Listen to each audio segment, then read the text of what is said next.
basketball fans. Welcome back to the College Ball Show. He's Marshall. I'm Chris, and we're here to talk some college basketball. And just in case we've been having a little issues here, Marshall, why don't you unmute real quick just before I can, do this long spiel. Are you there? Yes, I'm good, brother. All right, cool. Well, we should be good then. All right, so obviously, we've got a lot to talk about, no doubt about it. We had a really good week of college basketball, to say the least. I mean, we can just talk about, what happened on the weekend, because plenty of stuff did. Obviously, that Saturday and Sunday, jam full of good games. Kentucky just smacked around Kansas. That Kentucky team, when Ty's back and they're full strength, it is going to be tough to beat them. Alabama showed out. It's really hit or miss with Alabama.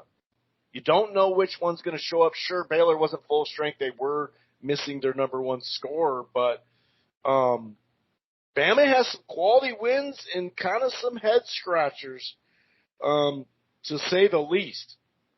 If you look at Sunday, Purdue got a big win over Ohio State down the stretch of that game.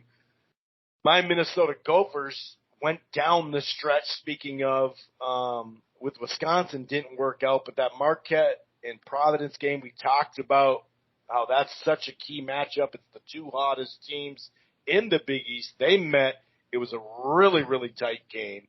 So there's a lot to talk about. I mean, you could go back, literally, you could go back to Providence Xavier was a really fun game, no doubt about it.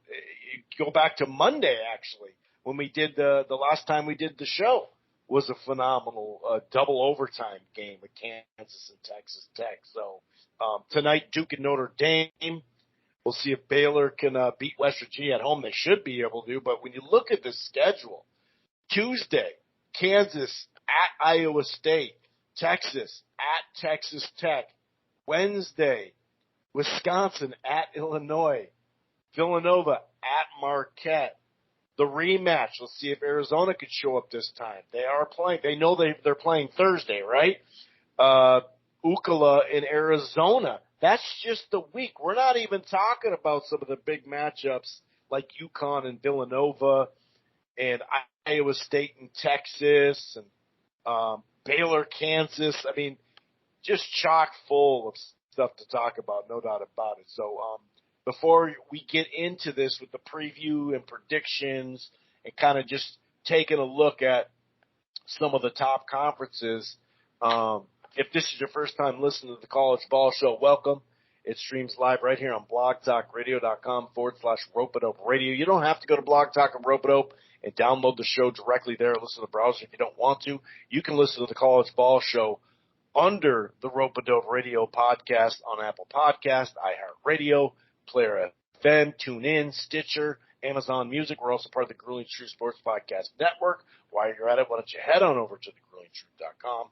And one more thing, if you're thinking about cutting the cord or you're not quite happy, I got something for you. It's called DirecTV Stream. The prices start as low as $69.99 a month. It's the best of live TV and on demand, no annual contract, no hidden fees. If you upgrade to the Choice and Ultimate package, that will give you HBO Max for free for 3 months. Plus, you get to enjoy regional sports networks without the additional fees. And if you go all the way to the Premier package, that'll give you HBO Max and Showtime already included. That's DirecTV Stream. Okay, let's bring in my co-host, Marshall, and see how he's doing on this lovely Monday, late afternoon, early evening. I'm doing great, man. I watched a lot of college basketball. I watched some crappy teams I bet on who won me money, and I found some new teams to hate. And I also just watched some good chunks of teams who our listeners may know. But I will say, Chris, the Jacksonville Dolphins, I'm 2-0 with them this year. I never knew they were a team, but when a team wins you money, do you really care where they're from? Absolutely not. Because no matter whoever the team is, if they win a bet, it doesn't matter. So go Jacksonville Dolphins. That is officially our new adopted team of the year. We've adopted the Raging Cajuns football team for the past 7 years on our college football podcast. We are now, Chris, officially Jacksonville Dolphin fans. I just wanted to let you know that memo so you can follow suit moving forward. But so you got to explain that a little more. Like, if it's our squad, I got to know. You didn't talk about Jacksonville on the podcast.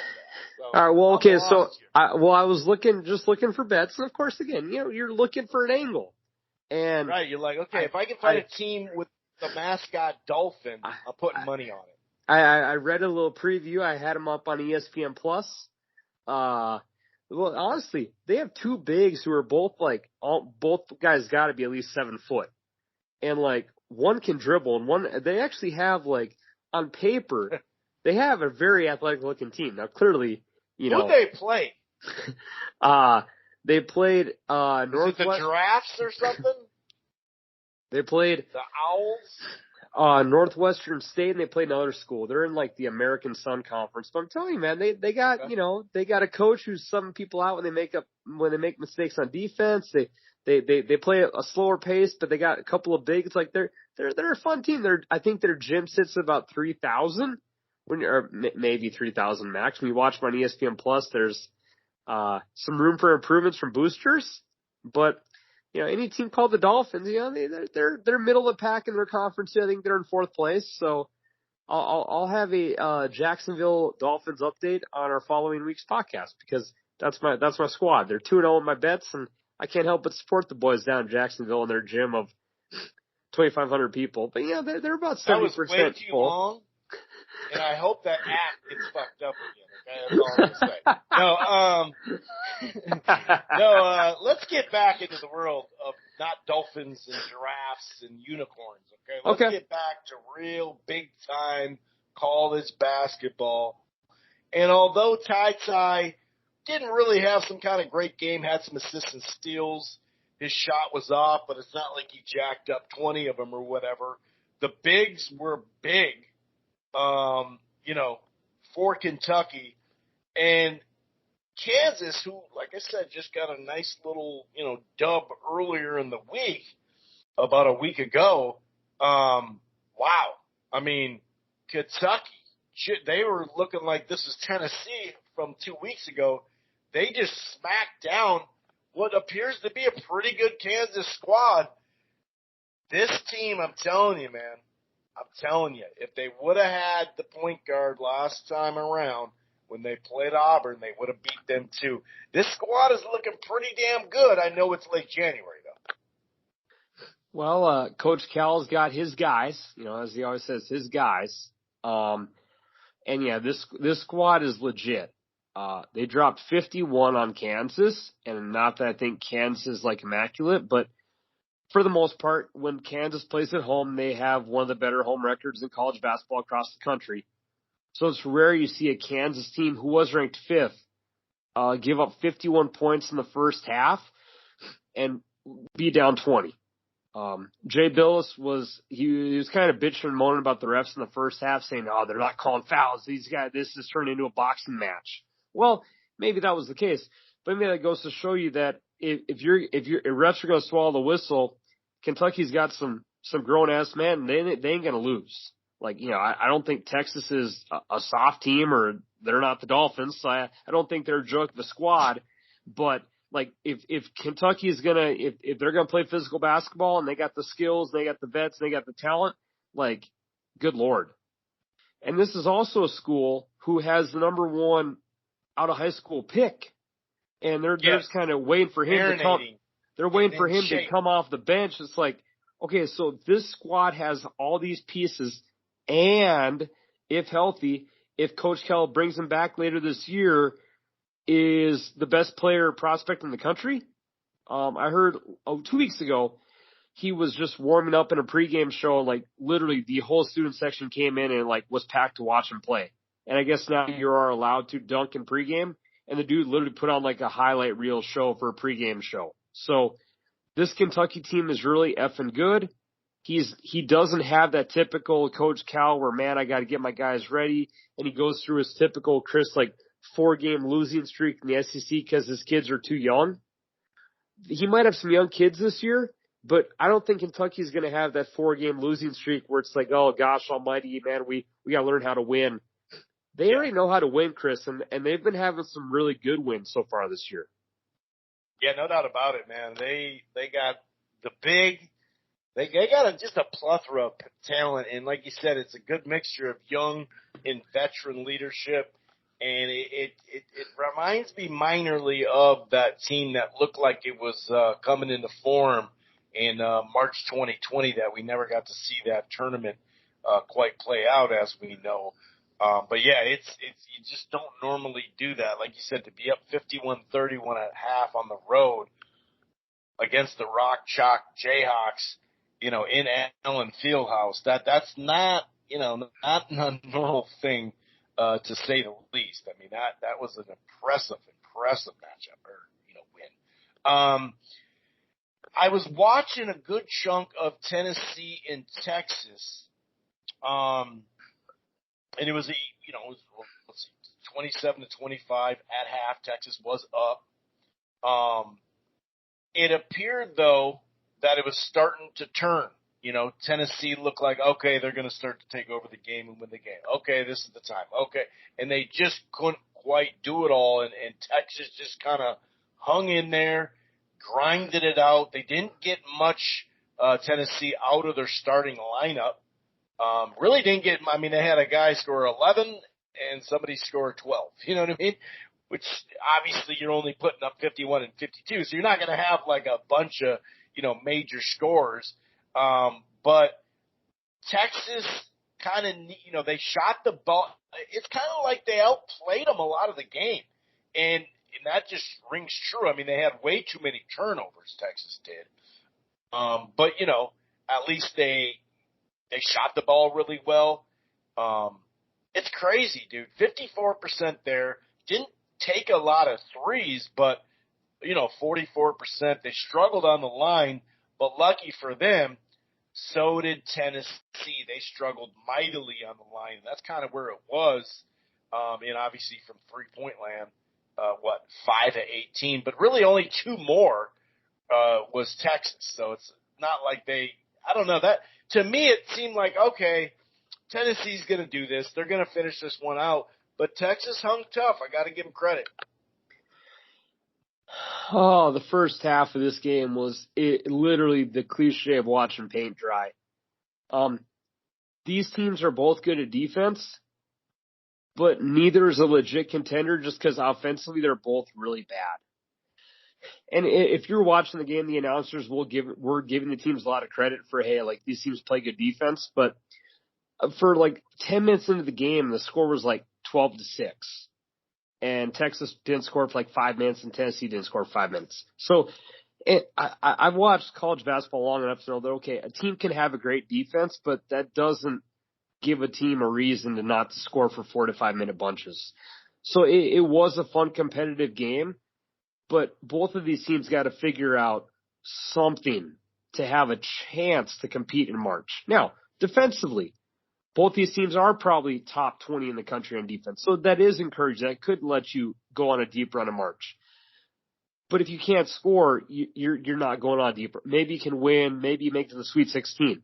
But come Sweet 16, you're going to play a team that plays good defense and has good offense. Neither teams right now have good offense. Even the announcer, Chris, talked about how Texas just pounds the ball into the floor and they don't pass the ball. It's just dribble, dribble, dribble. And that's their offense. And it goes to show, a 52-51 game, sure, it was fun. So a good win. Tennessee, that's not a bad loss at all, but it's tough to watch a game where literally, like, I think with 8 minutes to go, the score was like 12-8 or something really similar to that. So you got to figure out something because 8 minutes to go in the first half. Yeah. So it's just, and if you're Texas, a good win, you needed that one. It's a ranked win. But if you're Tennessee, man, you have a legit offense, a legit defense, but you're playing the SEC, and you're going to have to work up some offense because you have a lot of teams in that conference who are going to push you just like Texas will get pushed too. So what can they figure out offensively to improve their chances to have a more successful season?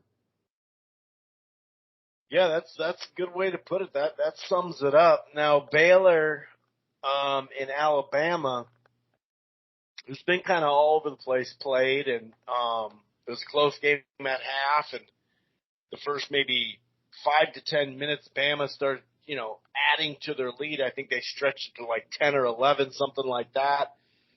To Baylor's credit, they did keep chopping it down. I think they got it to 5. Then I think maybe with like 5 or 4 minutes left, they got it to 4. But it wasn't enough. And when you look at it, Alabama ended up, winning cleanly.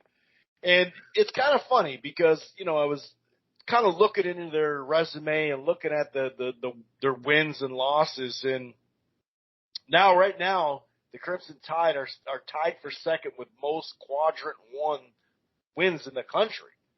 And this is actually from ESPN too, the stat as well. Also the only top 30 team in the net with 2 Quadrant 3 losses.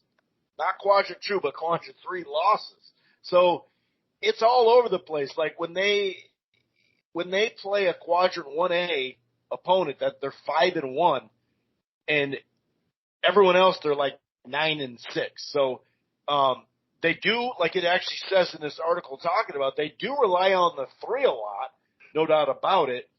But funny enough, and I thought, God, that's a good point, that they actually didn't really shoot the 3 like a ton or that well in their big wins, right? The Baylor and Tennessee and Houston, but in LSU. But then they turn around and they actually hit more. I think they shot a lot more volume in their losses, but they actually hit more. But if you shoot 10 or 15 more or 12 more in a game and you only hit 1 or 2 more, that's really not saying much. But if Bama can kind of right the ship, well, they kind of did there, but if they can just be more consistent, they're definitely a tourney team and a damn good team, man.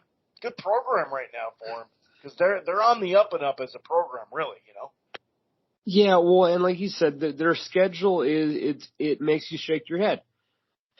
Because you lost at Georgia, which is a shitty loss. And you lost at Mizzou, who's been playing better of late, but that Mizzou loss was 7 games ago, so that was kind of maybe what got Mizzou going. And just those losses are bad, but then you beat Baylor, you beat LSU, you lose to Auburn by 4 at home, which isn't an awful loss, but yeah, they are very hit or miss. I will say though, I was watching that game like you, and the one thing they stated was that last year Bama almost shot the 3 ball close to 40%. This year they're nowhere near that. So last year they had the pieces of a very talented team, Chris. They also hit the 3 ball very well. This year their 3 ball is not that good, which probably explains the losses to a Missouri, to a Georgia. That makes you shake your head like, dude, so you beat Baylor and you beat LSU. You've lost the bottom of the barrel teams, and Memphis. They tried to run against Memphis. Memphis ran them out the gym, but they also beat Gonzaga. Right. So, and they smoked Miami by 32, which is an impressive win, and beat Drake, who's a decent middle of the pack team, but they lost to Iona, and Rick Pitino. So, I think simply due to the fact that they've not shot the 3 ball quite as well as last year has led to the variance of wins and losses. But on a given day, this team is very good. I just don't know, Chris, if the 3 ball has not been the same for you this year, I don't think it's going to change this far into the season. Like normally at this point in the year, you kind of know the team you are. So yeah. I'd be very surprised if all of a sudden, hey, we're going to hit the 3 ball like we did last year. But on a given day, this team can legit beat anyone. But unless they get more shots in practice, it would probably be a little bit tougher. But yeah, that was a great win against Baylor, and Baylor was, out the best player. Their other best player was dinged up a little bit. They put up a hell of a fight, but they just couldn't take all the punches from Bama to win that game. Yeah, no doubt about it. And I didn't pull the trigger, I'll fully admit it, but I was eyeing that TCU and LSU game. LSU coming in ranked and whatnot. I thought, you know what, that might be the upset, but not probably about a week ago, they had already, upset Iowa State. So I was like, I'm not going to do it. And sure enough, TCU got a good win, and they're over LSU. And they're kind of, it's an interesting thing here. So they lost at the beginning of the month. They lose in a competitive game to Baylor, turn around, win at Kansas State. And that is at Kansas State. Had a 1-point win on Oklahoma. Lost to Oklahoma State by 1 point. Like I said, beat Iowa State. Then got just trounced. And maybe that was in the back of my head too. Like, I mean, Texas just whooped on them. So maybe not. And that was at home. They turn around, beat LSU. Then they got to go on the road at the Sooners tonight, actually. Here's the thing, though, Marshall. We're going to find out about TCU here very, very soon. Okay, they got some winnable games here in the next couple of games. But then, starting February 12th, at Texas Tech, home Iowa State, at Baylor, at Texas, home Texas Tech, and then home Kansas. That sounds like how the Gophers start the Big Ten every year. But way worse, because that's just literally 5 straight games. So we're going to find out a little bit more about TCU. But I got to admit, man, I didn't pull the trigger. I should have. I definitely should have. I did take TCU to win that game just because LSU at home has been really good, and on the road they've been a little less good. And I'll say this, for TCU, like I think that Jamie Dixon has really got them to become a much better program after he came from Pitt. But he's also been here now, Chris, for what appears to be quite a few years. So I guess the question is, can you go from being, a respectable program to making the tournament and having a chance to win a game? Like, I feel right now there that, we could win the NIT team, but I don't think that's what they want as a program. And I mean, not after a great start this year, but I feel they've always kind of been that, okay, like NIT champs or bubble team. And that's where they've been for the last 2 to 3 years. So what can you do to make yourself become hey, let's win the first week of March Madness tournament? So obviously a good win against LSU, that's a quality win for sure. But can they progress to become a higher level, more competitive team? And that's, I think, what we'll find out as the next month and a half play out. Yeah, it's a good way to look at it. On Sunday, Purdue and Ohio State did battle, and at half it was like a 9 or 10 point lead from Purdue, I believe, and they looked like they were cruising. They got up, they were up double digits for a long, long time. Actually, looking at it right now, 50-32 at the 15-minute mark. You could flash forward, 11-minute mark, still up 51 or 54-41. Even down the stretch of this game, 63-49 with 7 minutes left. You could go even further. 4 minutes left, 70-59. I mean, they were up. I'm looking at the 3:57 mark. They're up 73-61. And then that Bronham came back to go along with E.J. Liddell. And somehow, some way, back-to-back 3-pointers by E.J. ties it up with 26 seconds left, 78-78. But Ivy saved the day. But Purdue, they're a damn good team. They got, the point guard figured out. They got 2 bigs, really 3 bigs. And that's why I kind of liked them in this matchup because, who else is going to score? Well, Ohio State found another scorer, no doubt about it, but I was wondering how that's going to work. But credit to the Buckeyes because, they hung in there all the way down the stretch, but Purdue, what could have been a bad loss because it was at home and they're up, I just talked about, really deep in the game, but they did end up, a little saving grace shot there to win it and close it out. I guess this is like the third time Purdue's blown like a 15 to 20 point lead. So I think they're talented enough, Chris, to get up big on these teams, but they kind of take their foot off the gas, which obviously is not a good trait to have, but it does happen. So you're right. Another great win.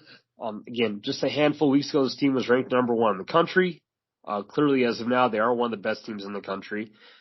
It is rare to have two bigs like they do, and it's two bigs who are like good.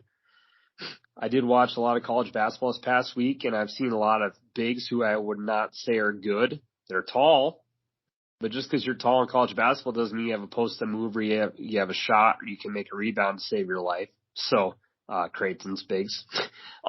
So, there is a skill set to having two good bigs that are actually good players. So, a nice one by Purdue.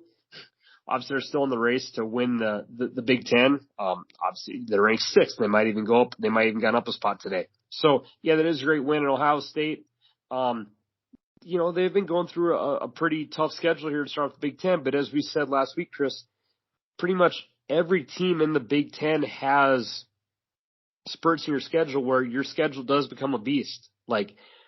So Ohio State, you're 6-3 in conference. That's obviously a damn good record. But I think every team is going to kind of go through a little bit of waves where, it's like at Purdue versus Iowa, play Michigan, play Sparty. Like every team kind of goes through those bumps. So I guess it's not surprising they took a loss here. And to lose by 3 and have a valiant comeback, it's a loss in the column, but not a bad one. Did you say Jacksonville or Jacksonville State? For the Dolphins? Yeah.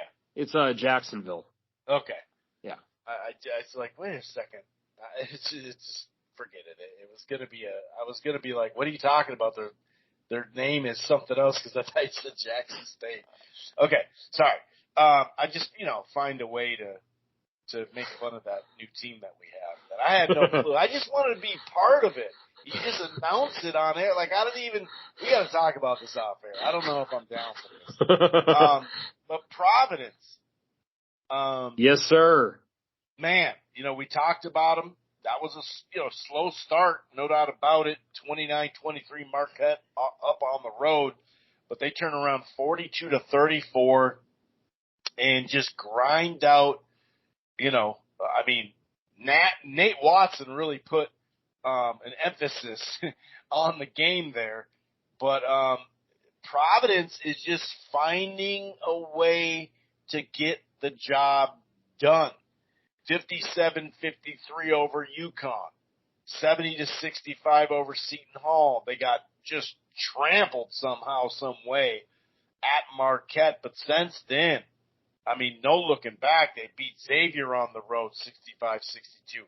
Just beat Marquette 65-63. They beat Texas Tech this year. They beat Wisconsin this year at Wisconsin. This squad, man, we mentioned the last 2 weeks, didn't want to jinx them, but clearly they are a squad to watch in the Big East and across the country.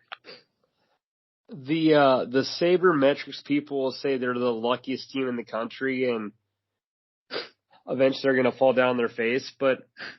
And sure, maybe they are lucky to win some close games. Like, obviously, they're 8-1. They've won a bunch of close games, but there's something to be said for a team that literally wins all their close games. Like, they're good. As you said, they're the oldest team in the country.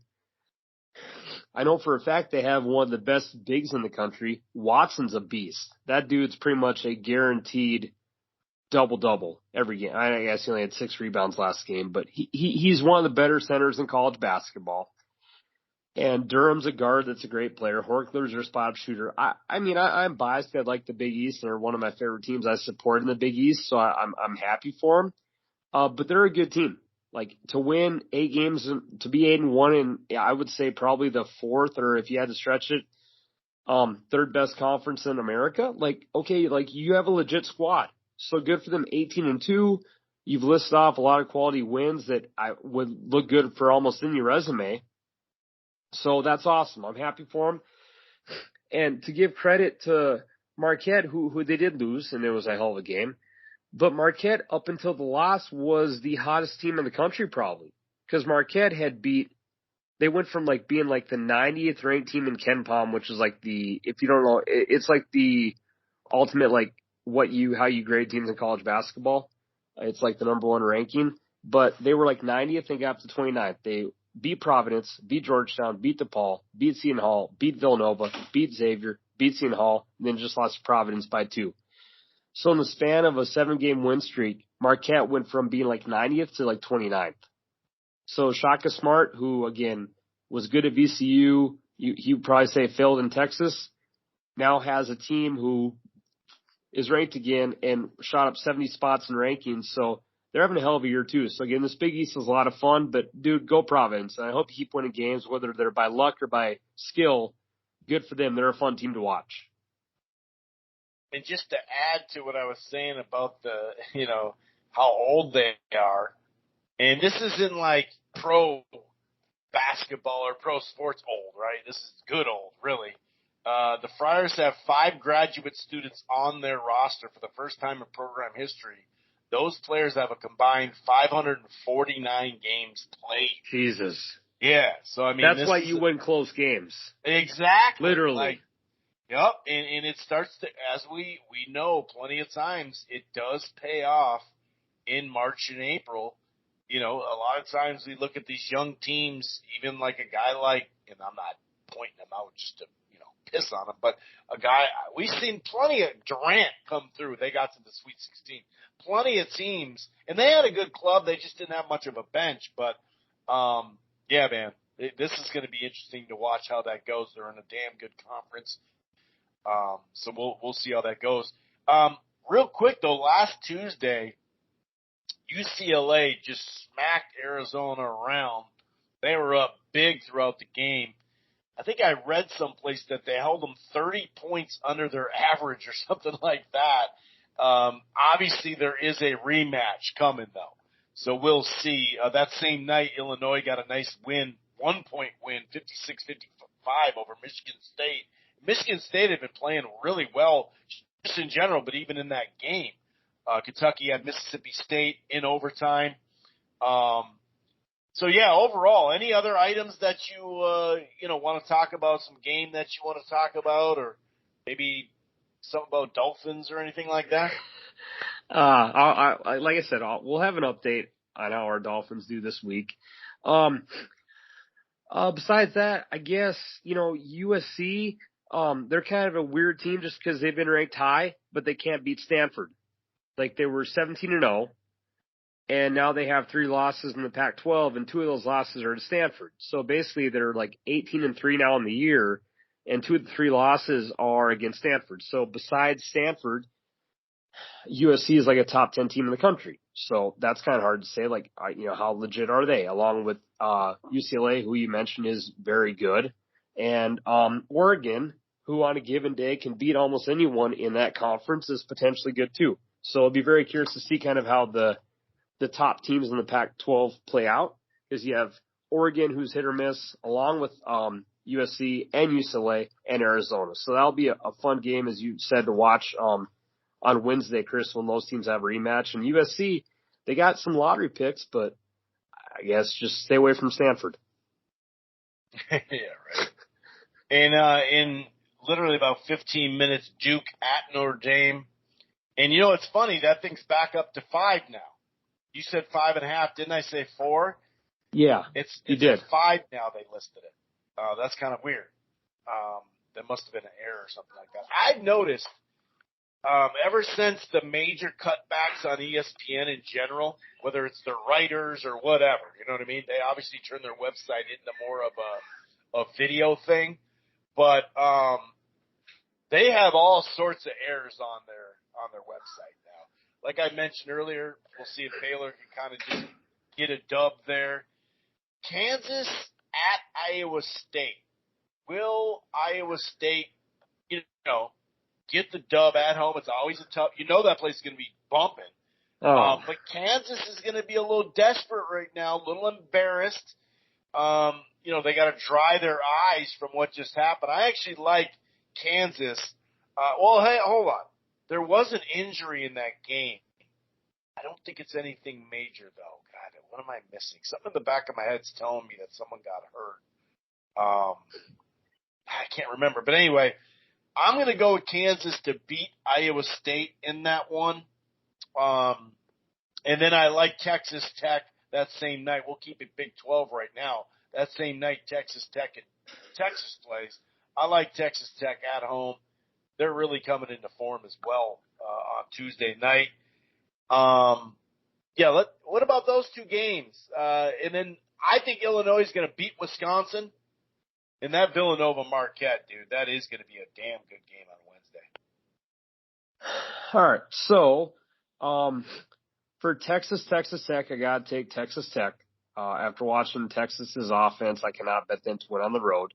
And I'm hearing some like people saying from Vegas, like sprinkle money on Texas Tech to win the national title, just because not to say it's a lock, but I think they're like 200 to 1. There's some crazy odds. So look at Texas Tech. So maybe they're a little bit of like a sleeper for a legit threat team.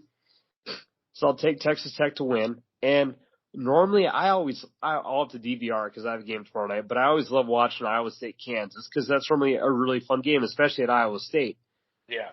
But so much of college basketball is when you look at teams' win-loss records, like there's so many times where a shitty loss leads to a bounce back.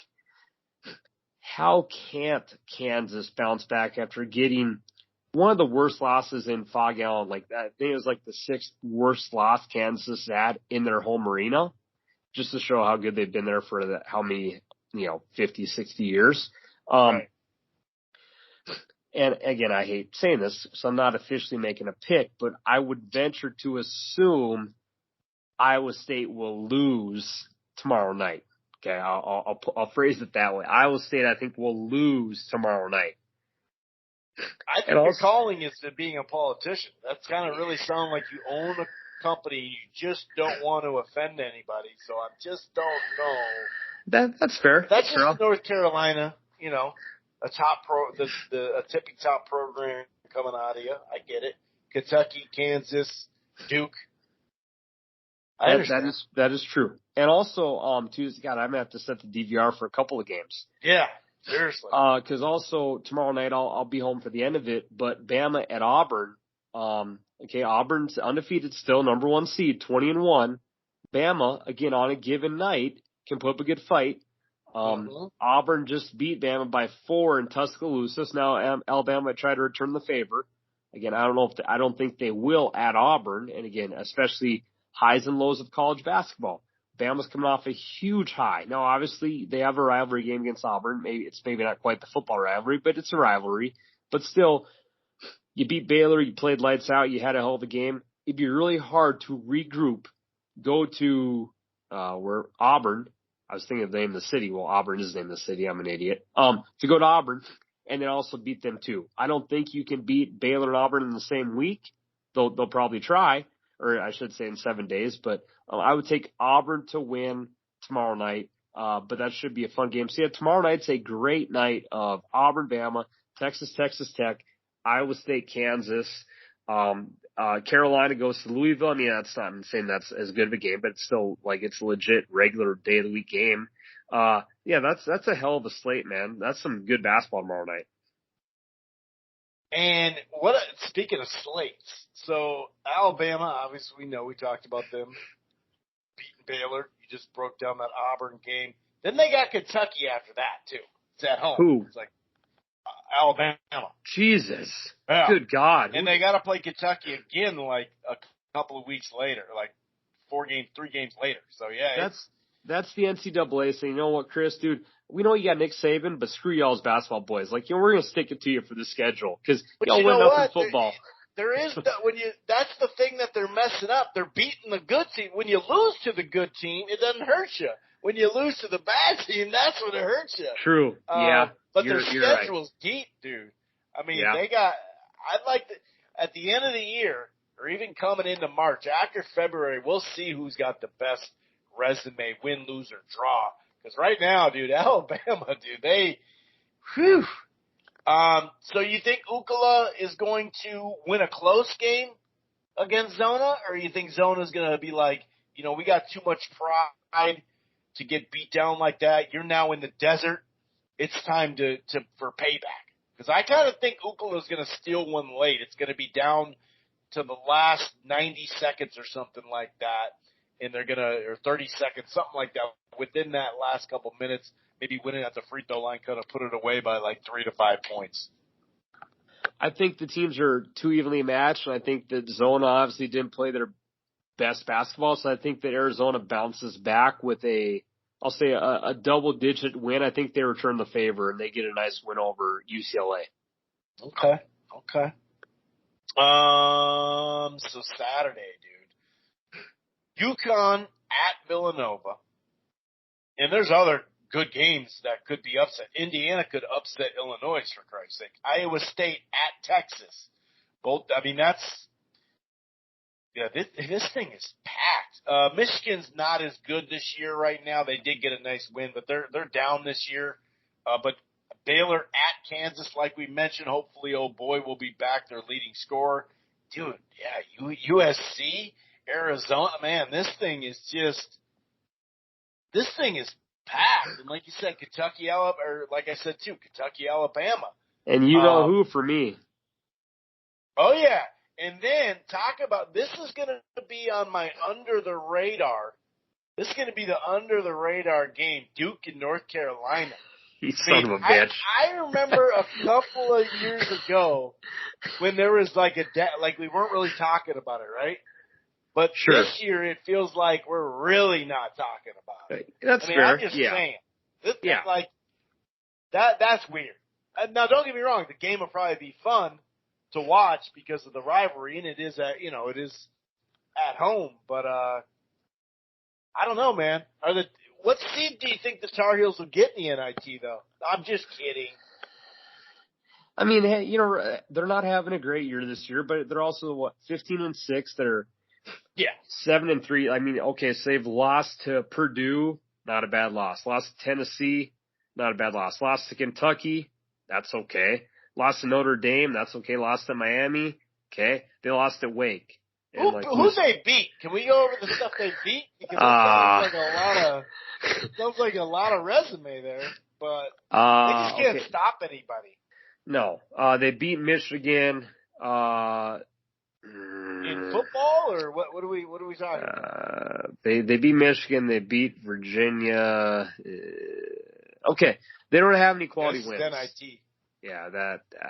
No, I'm sure they're on their playoff chances aren't dead yet. I mean, they could make they're all doing okay, but yeah, they don't have a quality win. They've literally been losing all their top-notch games they have to win. But a win against Duke would obviously go a long ways. But yeah, it's the first year Hubert Davis has taken over, and it's a new leader of the ship. So yeah, I don't think that's an excuse. You wouldn't tell that to any Carolina booster. But yeah, I don't know. We'll see. That will obviously be a fun game. It always is. I'll never forget. I think I was watching 2 years ago where when they did the preview of the pregame show, 5 minutes before the game tipped off, and they said that both teams had literally scored the same amount of points against each other in the past 105 matchups. It's like, dude, how's that possible? Yeah, to play 105 games, you both have 2,036 points. It's like. That's not normal. I just love it. But I hope that obviously they get the win. Duke's obviously the more talented team this year, but maybe a win against Duke at home could spur them on to having a better second half of the season. Yeah, that's a good point. That could be. So, okay, there was something I was going to break down there. Well, as you're doing that, so Carolina does play Duke at 5 on Saturday. So when that game is over, are they going to televise that or no? No, I'm just kidding. It's on ESPN. But following that game, Kentucky goes into Alabama.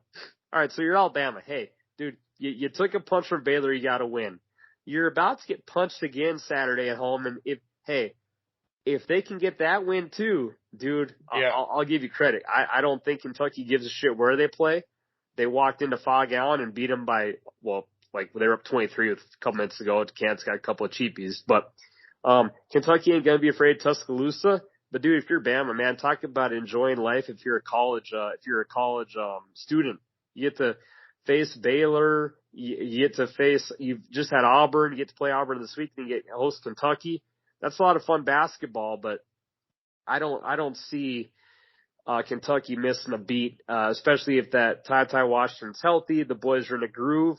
It's a great day of basketball Saturday, but I will not be picking Bama, and I'll be very curious to see. I know we can't predict the future, Chris, because they don't make the point spreads a week ahead like they do in college football. Right. But if that spread is close at all, I would definitely be betting Kentucky to win in Tuscaloosa. That's my first pick of the week.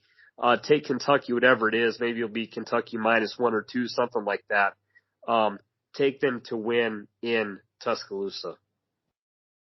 Two things about that Baylor-Kansas game. I got to see what Kansas does in their next game, or the game before that. And is Baylor going to be full strength? Those things kind of play into it. I do think Iowa State has a good chance to upset Texas on the road. Oh God, that's a 3. What a beautiful, yeah. Baylor, KU, Duke, Kansas, Bama, Kentucky. Shit, that's a great Saturday.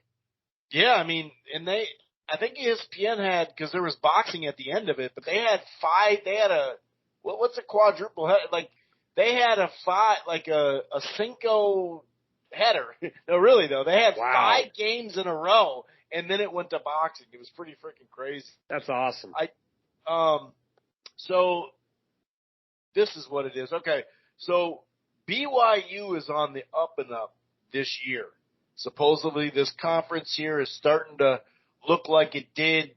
Well, we're not going to say from like 8 years ago, or whether when New Mexico State and other teams were better, but I am going to kind of keep an eye on that. Gonzaga visiting BYU. Hopefully BYU can give them a nice little run kind of on the West Coast, USC, Arizona. That'll be interesting to see. It is hard to pick 5-6 days ahead, especially when you'd like to see how they perform in the game before, sure, because then all of a sudden, they're not going to lose 3 in a row or whatever, that type of stuff. But one game I'm really looking at that's early, UConn Nova. Now, according to ESPN's Basketball Power Index, Nova is 81.3% going to win this damn game. That's what they're saying. Okay, that's what the computers are saying. Okay, but UConn is a really interesting team. Now, obviously, since I started watching college basketball, by the late 80s, early 90s, UConn has been a pretty, tippy-top program since then. And they got on a roll here. They had, they missed the Xavier game, Butler game, Providence game. They missed some games in there. But when you look at his resume, win or lose, to beat Auburn in double overtime, turn around the next day and barely lose to Michigan State, had an overtime game against VCU, lost to West Virginia, really tight game against 57-53 against Providence, turned right around, beat Marquette, lost in overtime to Seton Hall, but got a good win to make up for it. The stretch here, though, for UConn, Creighton, Nova, Marquette, Xavier, got to play Xavier again and Nova again, so it's makeup time. Obviously, this is a perfect example of, man, I want to see some of that, see how they perform tomorrow night against Creighton to get a vibe, but they've won 5 in a row, and even if they split the next 4 games, they're going to be in pretty good shape. Yeah, it's a little interesting to see how they've kind of become a more kind of like fast tempo run and gun team. Last year they had my boy Bouknight, who he was probably my favorite player in college basketball last year. I loved watching that kid. And then they faltered in the game 1 of the tournament. But he kind of ran the show, and they were a good defensive team. This year they're a little more run and gun and try to jack up 80 on you. So they're a good team. They're fun to watch. But yeah, like you said, that's a brutal schedule. But I think when you are a squad who can run and gun, you're kind of literally the opposite of Tennessee and Texas, who's going to try to win a game in the 60s. UConn's more win a game in the 80s.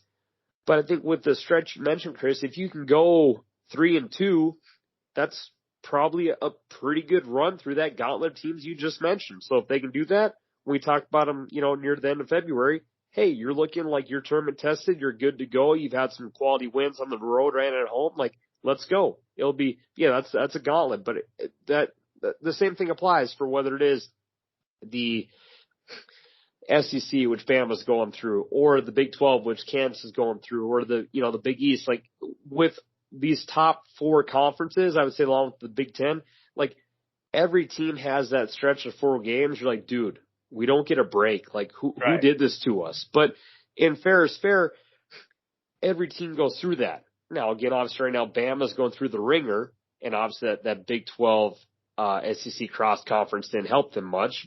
They won, but every team has that stretch in their schedule. It's just when it happens to your team, it's like, dude, can we, let's just go 2-2, 2-2.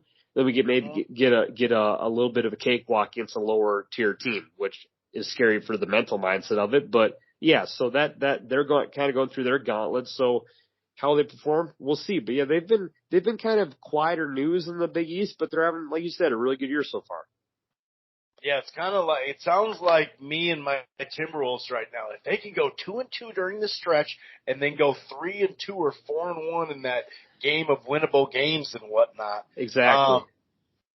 So kind of going through some of these conferences like we like to do, kind of breaking it down a little bit here and there. As far as the AAC, Houston, number 6 in the country, they're looking the part of a damn good team. They're undefeated at home.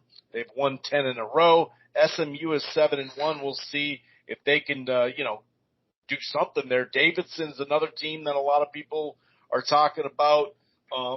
They're 7-1. A lot of people in the Atlantic 10, a lot of mid-major talk anyway.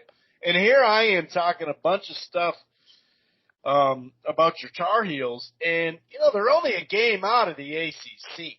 So here I am talking a gang of shit, and if they beat Duke, they're right there on the cusp. Now Miami beat them, but still, I mean, I really should just pump my brakes a little bit and calm down, because Duke is a half game out. Notre Dame, I mean, these are big games here. Duke's got a bigger week than I thought on paper in the conference. They got to go at Notre Dame. It's tipping off here. They probably tipped right now. And Notre Dame's right behind them at 7-2. And then North Carolina, like you said, if they got their first big win of the year, we got like a 3-way, 4-way tie almost at the ACC. Now the other side of it, KU, they're up 6-1. They're leading the pack there. And that's just a mixture. Baylor definitely has to get healthy, because this is an important stretch for them, no doubt about it. Texas Tech, talking about that team, they're 5-3 in this conference, and we talked about Iowa State a lot too. Even Oklahoma State, who has some good wins, they're 3-5, 3-5. I mean, both these conferences, especially the Big 12, which a lot of people think is the best conference this year, there's just so much, it's just another example of there's a lot of basketball to be played here, and I can't be counting out your Tar Heels this early. That's my fault. That's fair. Oh yeah. Again, they need a quality win, but they do, and Duke could be it. But and this is a cliche, but it's really true. The win-loss record in those teams play doesn't matter, because there's been years where Carolina's had 2 conference wins and Duke's had 12, or vice versa, and the underdog wins. It really is about as evenly as a matchup as possible. It's always a lot of fun. So I hope they pull off the W. As always, I'll be watching that game. I think I've missed 2 of those games. They've played each other in the past 25 years. That's kind of like I don't miss it. It's fun. It's one of my favorite days of the year. So I hope it's a victorious day for my squad. To keep going, in both those conferences, moving day. In a couple of these conferences, moving day in the next week. You can maneuver here. I mean, this is going to be interesting. And for the Big East, the lucky, quote unquote, sabermetrics, Providence Friars are 8-1. Villanova's 9-2. I said UConn's being a sleeper team. They're 6-2 in conference. That ain't shabby. I think they've had a little bit of an easier schedule than some of their squads near them. But again, everyone's going to get their own turn. In conference, not the non-conference. Yeah, but their time will come. Well, they'll have their gauntlet too. Shaka's boys had that 7-game winning streak, which obviously vaulted them up to 7-4 in conference. Xavier's 5-4. They had a great win against Creighton. They went on a 27-2 run against Creighton in that game to get a really nice win at Creighton. That was impressive. And sadly, St. John's, who's one of my favorite teams, 3-5. Their bubble hopes are they're on a one-man island. It's a really small bubble. And Seton Hall, who a couple weeks ago I said was pretty well, they're a safe tournament team, and I've heard analysts say that too. They're 3-6. St. John's is 3-5. If either of those teams want to make the tournament, they best go on a run like Marquette had, where you win 7 in a row. But I thought both those teams would be kind of a tournament lock, but neither are a lock at anything at all right now. So yeah, the Big East. Again, I'm biased. It's my most fun one to watch, but it's impressive when your top 5 teams are ranked. That shows you have a competitive conference. So good for them. And again, like Chris said, what kind of record will you kind of have in 2 weeks? Like, you're having a great year so far. You lost an NBA talented point guard, and you bounced back to have a really good year. So how will they continue to move on?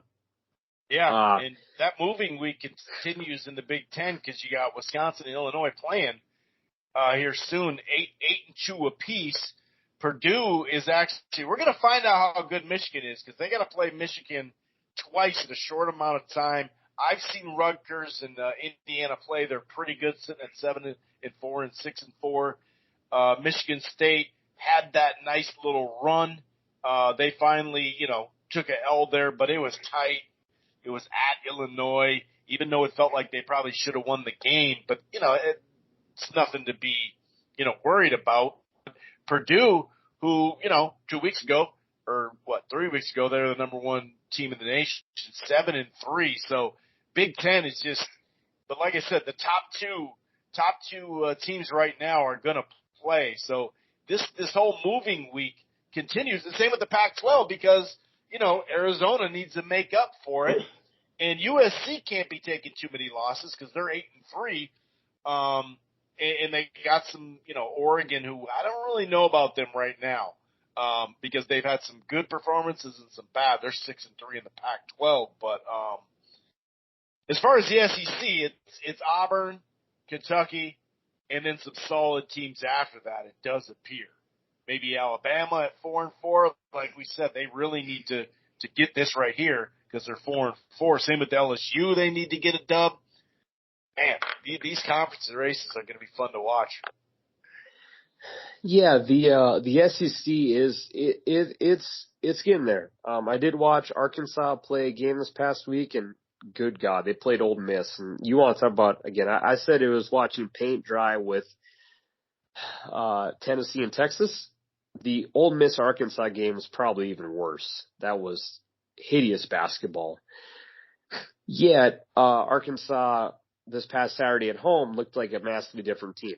So, and again, like I said, if you're ever looking to bet college basketball this year, look at a team's home and away record. And if a team has even close to a 500 record on the road, that shows how damn good you are. Because most teams will have an under 500 record on the road, and that's pretty much normal. But again, look at this. Auburn is 11-0 at home, 6-0 on the road. That's a quality-ass team. Kentucky, 13-0 at home, 3-3 on the road. Those are the only 2 teams. Okay, excuse me. A&M's got 3-2 on the road, and Vandy's 4-3. So of the, I believe, 14 teams in the SEC, Chris, only 4 of them have a above 500 or better record on the road. And I don't know who A&M and Vanderbilt have played, but again, Kentucky and Auburn, again, if you want to look at how good a team is, see if they went on the road. Because in college basketball, that's so hard to do for various reasons. But yeah, the SEC is a lot of fun. And again, I would say right now, looking for tournament spots, obviously Auburn and Kentucky are looking great. Arkansas's got to pick it up a bit. Tennessee's been ranked pretty much the whole year. Mississippi State's a little bit of a sleeper. Bama's got potential. LSU's got potential. After that, I think it really does drop off. But yeah, that's a fun conference, which should be a very fun conference tournament in a month. Because as we said last week on our podcast, they're a little more. Those top 6 teams appear to be stronger than normal at this point in the year, Chris. Yeah, although it does seem like the top 2 are kind of separating themselves. That's sure. That's a big thing with Bama. Bama's going to make the tournament with that resume too, even if they sneak in. All right, let's get to it. We're basically at the hour mark. Let's, unless you got a couple other things to say, let's get to that crafty, crappy pick of the week that, went good so far. Hey, last week, 1-0 with the American win. This week we're going to Wednesday, February 2nd. I'll let my co-host find the ESPN link as I preview this game for him. What time we thinking here? Well, I suppose it's a little different because it's not a Saturday. This is a 7 o'clock Central Time. This game is on ESPN Plus. Okay. Lamar is traveling to the University of Texas, Rio Grande Valley. This is a whack throwdown. You can get in the door for $10. This is whack. This game is at UTRGV Fieldhouse in Edinburgh, Texas. I suppose I could drive there and be a reporter. I bet they'd probably let us in if we said we're with the College Ball Show. You want me to go try to get some press conference clips, my friend? I can, put some muscle in for this show. You better get it now because it only holds 2,500. Better get there quick. I don't know if my boss will let me enjoy taking a day off of work to go watch two teams that have combined 8 wins out of 34 games, but whatever. Out of 40. But anyways, it is the Lamar Cardinals against the UT Rio Grande Valley Vaqueros. Oh boy. Have fun with this one, Chris. Vaqueros against Cardinals. What's your gut say? Well, my gut's saying this is a shitty game. That's what it's saying right off the bat. Now, I do like, even though, of course, they didn't win anything, but I do like how Lamar, the Cardinals, did they challenged themselves in the Jesus Christ. UT Rio Grande Valley lost to Arizona 104-50. So no point in challenging yourself if you're just going to get stomped out. But both of them did. Now that I'm looking at it, both of them did. And at Illinois, 94-85, UT Rio Grande. Ooh, that's pretty damn respect. I mean, I know I just said they got beat by 55 or whatever, but prior to that, or after that, it really woke them up. You could tell. Watching one of their practices, they had a little bit more spunk in them.